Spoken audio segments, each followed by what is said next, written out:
મેં મીરા સાથે વાત કરી લીધી છે. એણે કહ્યું છે કે પહેલાં હું એમને એટલે કે દેવાંગભાઈને જોઈ લે. જુઓ, મેં મારી રીતે સમજાવવાની કોશિશ કરી છે, પણ તમે બંને પણ તમારી રીતે મીરાને સમજાવજો, અને ખાસ કરીને દેવાંગભાઈને કંઈ ઊંધું ચીતું ના કરે. દેવાંગ સમજે તો ને. ઘરે આવ્યો હતો, અમે લોકોએ એની સાથે વાત પણ કરી, પણ એ માન્યો નથી. કહે છે કે ભાગ આપી દો, મને પૈસા આપો, અને પૈસા માટે જ આ ઘરમાં આવે છે, બીજું કંઈ નહીં. બહુ મોટો ઝઘડો થઈ ગયો. પણ અત્યારે તો તમે ફોન કરી દીધો છે ને દેવાંગભાઈને કે એ ઘરે આવે છોકરી જોવા માટે. કહ્યું છે મેં, પણ લાગતું નથી મને કે આવે કે ના. એ હંમેશા એના મનનું ધાર્યું જ કરે છે. હા, મીરાએ કીધું છે કે હું જોઈને પછી વિચારું. જોશ એટલે તરત ખબર પડી જાય કે આ દેવાંગના લખણ કેવા છે. મેં હળવેક રહીને વાત તો મૂકી દીધી છે કે દુનિયામાં કોઈ માણસ પરફેક્ટ નથી હોતું. અવગુણ તો બધામાં હોય જ છે. પણ મને એમ થાય છે કે મીરાને દેવાંગભાઈની ખબર પડશે તો એને કેવું લાગશે કે આપણે એના માટે આવો છોકરો ગોત્યો. હા, સાચી વાત છે. એક તો એ દુઃખમાંથી આવી છે, અને ફરી પાછી આપણે એને દુઃખમાં ધકેલીએ છીએ. તો શું કરવું જોઈએ? હવે વાત કરી છે તો જોઈ લઈએ ને. કદાચ એવું બની શકે ને કે મીરાને જોઈને દેવાંગભાઈ સુધરી જાય, એમને પોતાની જવાબદારીનું ભાન આવી જાય. અરે મારે ત્યાં સુધી કહેવું પડ્યું એને કે ભાઈ ભાગ પહેલા આપી દઈશ, પણ એકવાર તું અમારી વાત માની લે. હવે કદાચ જો માની જાય તો સારું. કોઈની વાત માનવા તૈયાર નથી. એ તો પોલીસ કેસ કરવા ઉપર આવી ગયો છે. અને હા, મકાન ઉપર એને લોન લઈ લેવીશ, જેથી કરીને બધો ભાર આ મોટા ભાઈ ઉપર આવી જાય. હા, મેં છે ને મીરાને દેવાંગભાઈ વિશે એટલે કે એમની ખરાબ આદતો વિશે કંઈ વાત નથી કરી કે દેવાંગભાઈ જુગાર રમે છે, દારૂની લતે ચડી ગયા છે. જો એને આ બધું કહેત ને તો એ દેવાંગભાઈને મળવા માટે પણ રાજી ન થાય. હા, સારું કર્યું તે વાત નથી કરી. અને મમ્મી, દેવાંગ આજે નહીં તો કાલે આપણી વાત માનશે. મેં જ્યારે ભાગની વાત કરી ત્યારે એનું મોઢું થોડું તો પડી જ ગયું હતું, અને એને ખબર જ છે કે હવે જો એ નહીં સુધરે તો એને કંઈ જ મળવાનું નથી. સુધરી જાય ને તો એના માટે સારું જ છે. અને આ મીરા જેવી છોકરી મળવી મુશ્કેલ છે, પણ એ ડોબાને કોણ સમજાવે? એનામાં તો સમજણ જ નથી. બસ આ ખરાબ આદતો છે ને એ જ બધું કરાવે છે. આપણે તો એવું વિચારીને મીરાનું અને દેવાંગભાઈના સગપણનું વિચાર્યું હતું કે જો કંઈ પણ ઊંચ નીચ થશે ને તો મીરા આપણા ઘરે આપણી સાથે જ રહેશે. પણ હા, દેવાંગભાઈ એને વધારે હેરાન ના કરે. હેરાન કરવાની તો વાત જ નથી બેટા. મને તો એટલી ખબર છે કે મીરા આને જોશે ને એટલે 110% ના પાડી દેશે. જે દુઃખમાંથી બહાર નથી આવી તે આપણે એની દુઃખમાં નાખીએ છીએ. ના ના, એ ફોનમાં જેવી રીતે વાત કરતો હતો તો એ ઘરે જે વાત કરીને ગયો ને એનાથી અલગ હતી. ઘરે જેટલો ગુસ્સો કર્યો હતો એટલો જ ફોનમાં પ્રેમથી વાત કરતો હતો. એટલે તારું કહેવાનું એવું છે કે મીરાને મળવા જરૂર આવશે? આવશે જ ને, ક્યાં જશે? હા, દે વાત જ એવી રીતે કરી છે. એમણે જ કહ્યું ને કે જો લગ્ન કરી લેશે તો ભાગ આપી દઈશું. તો પછી એમને લગ્ન નહીં કરવા હોય ને તો પણ કરશે. હા, અને મને લાગે છે કે કદાચ એમાં પણ એનો સ્વાર્થ હશે. એ વિચારતો હશે કે એકવાર લગ્ન કરી લઉં તો ભાગ તો મળી જશે, અને આપણે વિચારીએ છીએ કે એ લગ્ન કરી લે તો સુધરી જશે. હવે સાચું કોનું પડશે ખબર નથી. ભગવાનને પ્રાર્થના છે કે આપણે જે વિચાર્યું છે ને એ જ સાચું પડે. મીરાને સરખી રીતે સાચવે અને પોતે એક જવાબદાર માણસ બની જાય. પણ હજુ સુધી આવ્યા કેમ નહીં દેવાંગભાઈ? ખબર નહીં, આવતો હશે. હા, દારૂ પીને ના આવ્યા હોય ને તો સારું. હા, બસ એ વાતની જ બીક છે કે ભાઈ સાહેબ નશામાં ના આવે, થોડો વ્યવસ્થિત રીતે આવે તો વધારે સારું. તો મીરાને પણ એમ ન લાગે કે આપણે આપણો સ્વાર્થ જોઈએ છીએ. સાચી વાત છે. હા, બાકી એ પણ એવું જ વિચારશે ને કે આપણા બગડેલા ભાઈને આપણે કોઈના ગળે પાડી રહ્યા છીએ. આપણે તો બંનેના સારા માટે વિચારીએ છીએ. હવે જોઈએ છીએ ભગવાનની શું મરજી છે. જેના કિસ્મતમાં લખ્યા છે એ મળીને જ રહેશે. હા, એકવાર દેવાંગ વાત માની જાય તો સારું. અને મીરાને પણ દેવાંગ ગમી જાય અને બંને હા પાડી દે તો પછી આપણે શાંતિથી બેસીને દેવાંગને સમજાવીશું. કહીશું કે હવે તારા લગ્ન થવા જઈ રહ્યા છે, હવે તું સુધરી જા. તારે જે જોતું હોય તને બધું જ મળશે, પણ મહેરબાની કરીને ઘર છોડીને જવાની વાત ન કરતો. જવાબદારી સમજે ને તો બસ આપણે બીજું કાંઈ નથી જોતું. કે એનું ઘર બંધાઈ જાય અને ઘરે બારે થઈ જાય ને તો મારા માથેથી ભાર ઓછો થઈ જાય. પણ એવું બની શકે ને કે અત્યારે પ્રોપર્ટીની લાલચમાં એ સુધરવાનું નાટક કરે અને પછી ના પણ સુધરે. થઈ શકે. આપણને શું ખબર કે એ શું વિચારતો હશે. કોઈને પૈસા આપવાના છે, માથે લેણું થઈ ગયું છે એવું કહેતો હતો, અને એના માટે થઈને કદાચ લગ્ન કરવા તૈયાર પણ થઈ જશે. એને એમ હશે કે ભાગ મળે એટલે પૈસા ચૂકવી દઈશ અને પછી ભાઈ સાહેબને જેમ કરવું હશે એમ કરશે. જોઈએ એવું હોય તો તમે એકવાર ફોન કરી જુઓ ને કે ક્યાં પહોંચ્યા છે. એક તો માંડ મીરાને મનાવી છે, જો એનું મન ફરી જશે ને તો આ કશું જ નહીં થાય. હા બેટા, ફોન કરીને એકવાર. હા, હું વાત કરું છું.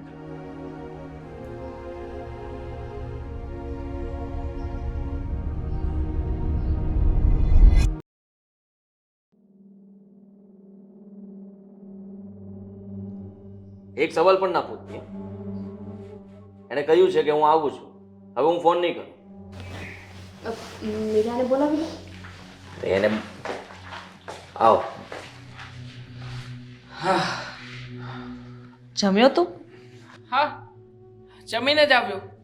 હા, તમે લોકોએ 10,000 રૂપિયા જો મોકલ્યા હતા, પછી જમી કારવીને પાર્ટી કરીને જ આવું ને.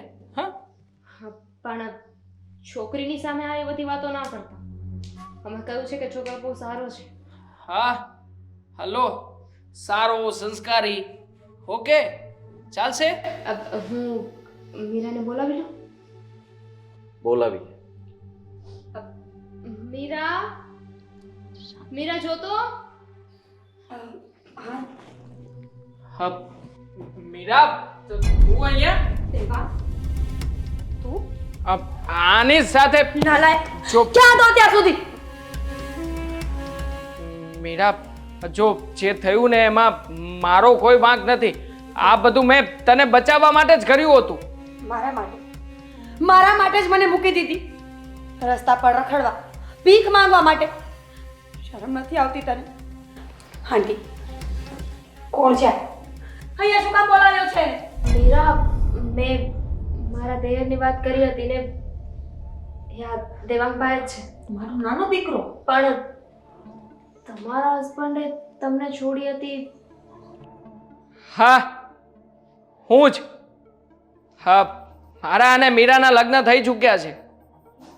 અમે બંને પતિ પત્ની હતા. તને જરાય શરમ ન આવી? હા, અમને કોઈને વાત પણ નહોતી કરી ને તે લગ્ન પણ કરી લીધા હતા. વિચાર તો કર કે ભગવાનને કરવું અને મીરા મમ્મીને મળી. મમ્મી આ ઘરમાં એને આશરો આપ્યો અને અમે વિચારી રહ્યા હતા કે એ દુઃખી છે તો એના લગ્ન તારી સાથે કરાવી દે. પણ તું જેને છોડીને ગયો હતો. હા, મેં છોડી હતી એ વાત સાચી છે, પણ શું કામ મને કઈ પરિસ્થિતિમાં એ નહીં પૂછો? ધંધા તારા પૈસા નહોતા મળતા એટલા માટે હવે છોકરીઓને પટાવવાનું ચાલુ કર્યું છે. એની સાથે લગ્ન કરીને એને ફેંકી દેવાની? નહીં મોટા ભાઈ, એવી વાત નથી. કેટલું જૂઠું બોલશો? મીરાએ ચોખ્ખું કહ્યું છે કે એની પાસે જેટલા પૈસા હતા, પ્રોપર્ટી હતી ને, એ બધી તમે બચાવી પાડી છે.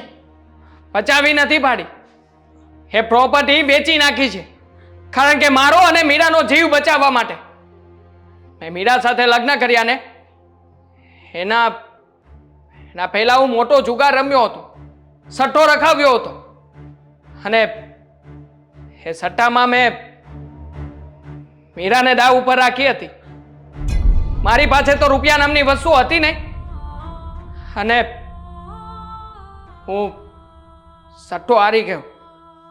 જો મીરાની સાથે રવ અને અમે બંને જણા જોડે હોઈએ તો એ લોકો મીરાને હેરાન કરત, એને લઈને ચાલ્યા જાત. એટલે મેં નક્કી કર્યું કે આમાંથી કોઈ પણ હિસાબે બહાર નીકળવું પડશે. એટલે મીરા જે કંઈ પણ ઘરેણાં અને દાગીના લાવી હતી ને દાગીના વેચી નાખ્યા અને હું ત્યાંથી મીરાને મોઢું બતાવી શકું એમ નહોતો. એટલે ભાગી ગયો. ખબર હતી ને કે તારા સિવાય મારું કોઈ નથી. તારા હિસાબે મારા મા બાપને છોડી, ઘર પરિવાર કુટુંબ બધું છોડીને આવી. છતાં પણ તે એકવાર મારો વિચાર ન કર્યો. શરમ આવી જોઈએ તને. અરે વેચી નાખ્યું હોત તો બહેતર હતું. કમસે કમ બ્રહ્મા તો ન જીવત ને. ખબર તો પડી જાત ને કે પ્રેમના નામ ઉપર કોઈએ મને વેચી નાખી છે. ભીખ માંગવા પર મજબૂર કરી, લોકોના ઘરોમાં કામ કરવા માટે મજબૂર કરી. ખરેખર જો તમારો દીકરો ના હોત તો અત્યારે જ એને મારી નાખત. દેવાંગભાઈ, જુગાર તો તમે રમ્યા હતા, ભૂલ તમે કરી હતી. જ્યારે લગ્ન કરી લીધા હતા, પ્રેમ કરતા હતા, તો પછી પ્રેમ? કયો પ્રેમ? ફેસબુકમાં થયેલો પ્રેમ 2 દિવસ રાખી છે મને. એને પ્રેમ ના કહો દીદી, આ તો ફક્ત જુગાડ કર્યો હતો પૈસામાં. માનું છું મીરા કે મેં બહુ મોટી ભૂલ કરી છે. ભૂલ નહીં, પાપ કર્યું કહેવાય. હા, મોટું પાપ કર્યું છે. પણ એવું નથી કે એ પછી મેં મીરાને શોધવાનો પ્રયત્ન નહોતો કર્યો. ઘણી જગ્યાએ શોધી હતી, પણ કોઈ પણ જગ્યાએ મીરાનો હતો પતો ના લાગ્યો. સારું કર્યું ન મળે. બીજી વાર એના ઉપર દાવ રમત ને પછી પૈસા ક્યાંથી લાવત? સારું કર્યું કે તને એ ન મળી. તને તો એ પણ નહોતી ખબર ને કે હવે એ ક્યાં છે, શું કરતી હશે. તને એ કઈ ચિંતા પણ નહોતી. જ્યારે પણ તું ઘરે આવતો હતો ત્યારે ખાલી બસ ભાગ માગવા માટે અને રૂપિયા લેવા માટે આવતો હતો. એકવાર પણ અમને વાત કરવાની કોશિશ કરી કે મેં એક લગ્ન કર્યા હતા અને એ હવે મને મળતી નથી, કે મારી સાથે આવું બધું બની ગયું છે, અમે લોકો તારી મદદ પણ કરી શકત. પણ ના, તે ક્યારે એવું ન વિચાર્યું. તને તો શરમ આવી જોઈએ. કોઈની જિંદગી બગાડી છે તે, કોઈને ન જીવવા માટે મજબૂર કરી છે. એ મરી ગઈ હોત તો?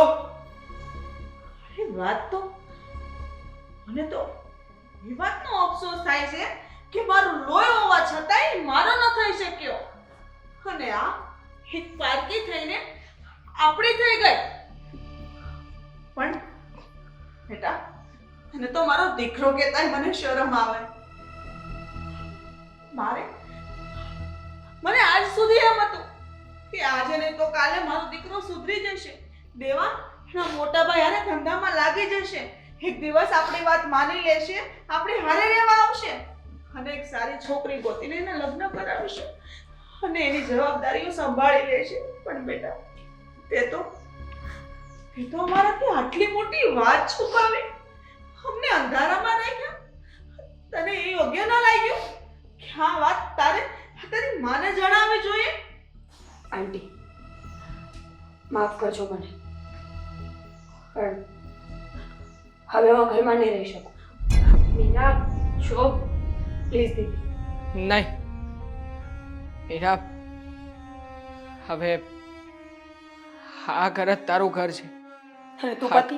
નહીં, હું તો તારા પતિ કહેવાને લાયક જ નથી ને. અને આમ પણ હું નથી તો એક સારો દીકરો બની શક્યો, કે નથી એક સારો ભાઈ, કે તારો પતિ પણ નથી બની શક્યો. મેં જે કર્યું છે ને એ બહુ જ ખોટું કર્યું છે.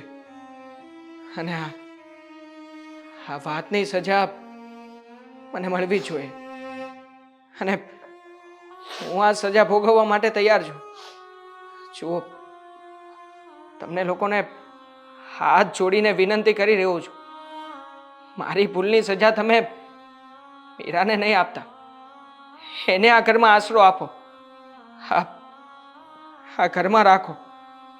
અને હું આ ઘર છોડીને ચાલ્યો જઈશ, કારણ કે મને નથી લાગતું કે હું તમારા લોકોની સાથે ક્યારેય પણ સરખી રીતે આ ઘરમાં જીવી શકીશ, કે તમને લોકોને સરખી રીતે જીવવા દઈશ. હા, આ ઘરમાં હું હવે નહીં રહું. હું મારો બંદોબસ્ત કરી લઈશ. વાહ દીકરા વાહ, તું તારો બંદોબસ્ત કરી લેશ, પણ આ મીરાનું શું? એની જિંદગીને શું? એની જિંદગી તે બરબાદ કરી નાખી. હવે એનું ભવિષ્ય તને કાંઈ વિચાર નથી આવતો? આંટી, વાંક એનો નથી, ભૂલ મારી છે. જાણ્યા જોયા વગર મને પ્રેમ થઈ ગયો. મેં આગળ પાછળ કોઈ તપાસ ન કરી, ક્યારે એવો વિચાર પણ ન કર્યો કે એક વખત પૂછું કે તારો પરિવાર ક્યાં છે, તું શું કામ કરે છે, તું ક્યાં રહે છે, કઈ જ નહીં. અને હું નહીં, મારા જેવી ઘણી છોકરીઓએ ભૂલ કરી બેસે છે. કોઈ વ્યક્તિ એને પ્રેમના ઝાડમાં ફસાવીને બે મીઠી વાતો શું કરે એની પાછળ ચાલતી થઈ જાય, પણ જ્યારે અસલિયત ખબર પડે ને ત્યારે કોઈ રસ્તો નથી બચતો. ત્યારે માણસ શું કરે? મરી જાય. આ તો સારું થયું કે તમારા જેવો પરિવાર મને મળ્યો એટલે હું જીવતી છું. પણ જેને પરિવાર ન મળ્યો, પ્રેમ ન મળ્યો, પોતાના મા બાપે પાછા ન અપનાવ્યા, એનું શું? આંટી, જો આ વ્યક્તિ આ ઘરમાં રહેશે તો હું નહીં રહું. અને તમે જો મને આ રાખવા માંગતા હોય તો આને કોઈ આપી જતો રહે. મીરા, મીરા.